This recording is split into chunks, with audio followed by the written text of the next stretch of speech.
मेरा नाम सुरेश है।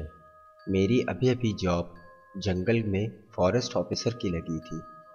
खुशी भी बहुत थी, साथ में दुख भी बहुत था क्योंकि मुझे अब अपने घर से दूर वहीं जंगल में रहना होगा। अच्छा तो मुझे भी बहुत लग रहा था क्योंकि जंगल का वातावरण और वहाँ का रहन सहन कुछ अलग ही होता है। मैंने भी पूरी तैयारी कर कर अपने ड्यूटी के लिए मैं निकल पड़ा। करीब 2 दिन के सफ़र के बाद मैं अपने ऑफिस पे पहुंचा। वहाँ पे मुझे रहने के लिए एक कॉटेज दे दिया गया और इंस्ट्रक्शंस भी दे दिए गए कि कैसे क्या मुझे ड्यूटी करनी है।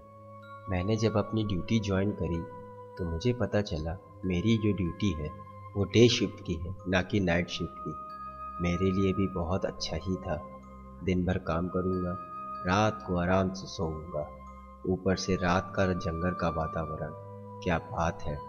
खैर पहला दिन तो मेरा बहुत अच्छा गया।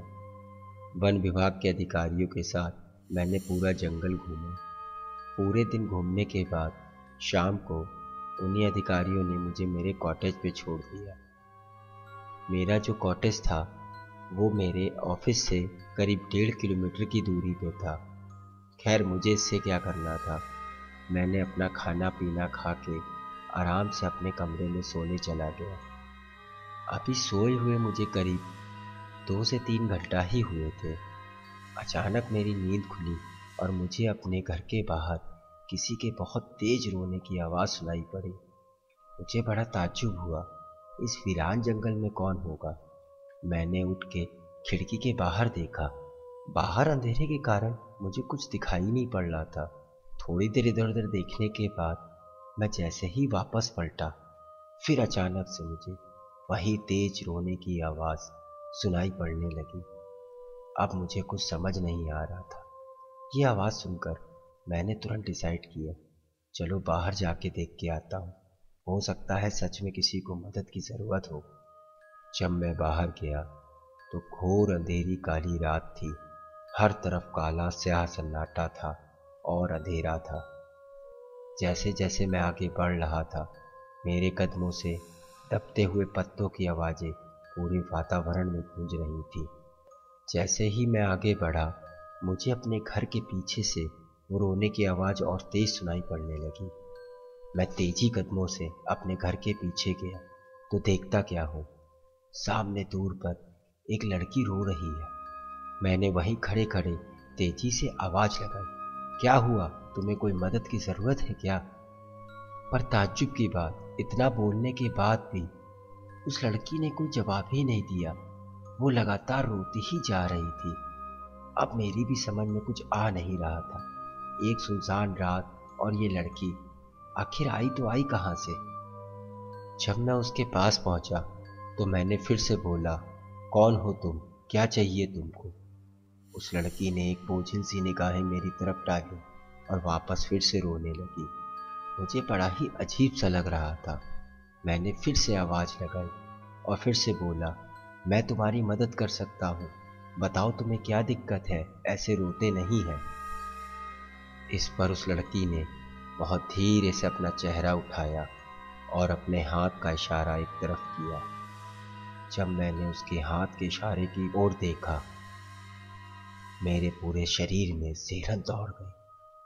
मैं इतना ज़्यादा डर गया कि मैं थर थर काँपने लगा।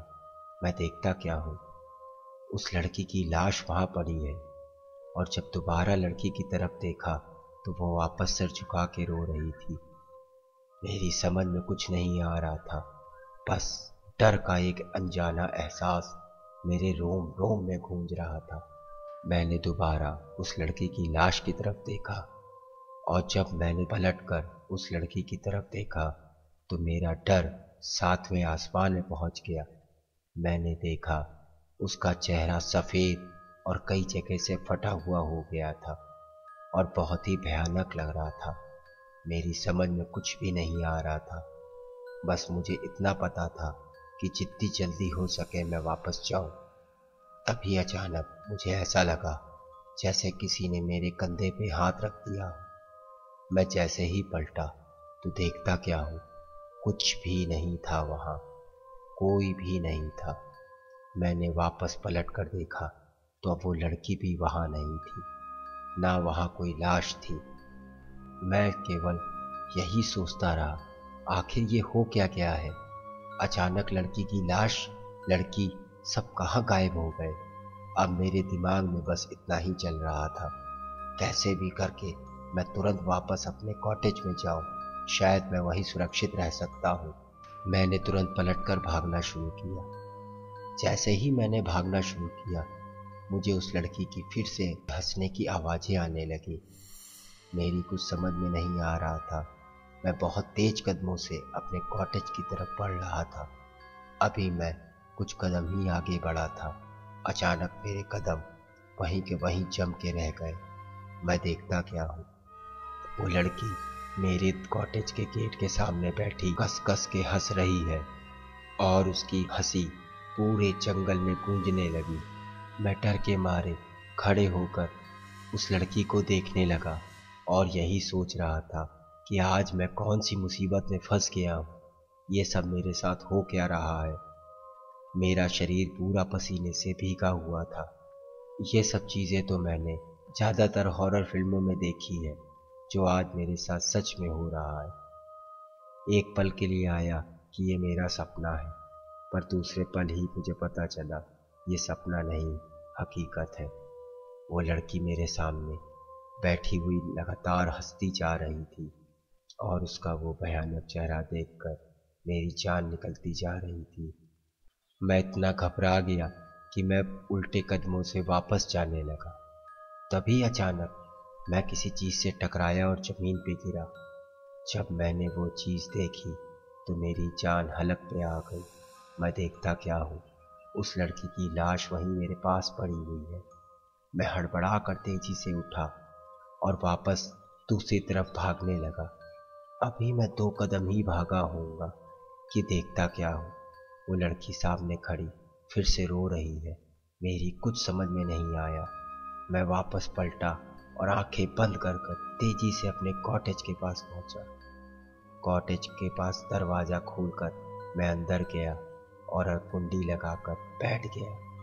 पूरी रात वही हंसने रोने की आवाज़ें, दरवाजे का खटखटाना पूरी रात चलता रहा। सुबह मैंने जब अपने साथियों को ये बात बताई तो उन्होंने बताया, इस जंगल में ऐसी तमाम घटनाएं होती हैं क्योंकि यहाँ पे एक छलावा रहता है जो लोगों को ऐसे ही डराता है।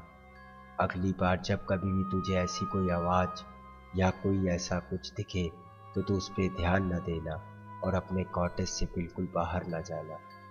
इसके बाद से मैंने उन आवाज़ों पर ध्यान देना बंद कर दिया। उसके बाद कई बार मुझे वो आवाज़ें सुनाई पड़ी और आज भी वो आवाज़ें मुझे सुनाई पड़ती हैं, पर मैं अपने कॉटेज से बाहर नहीं जाता हूँ।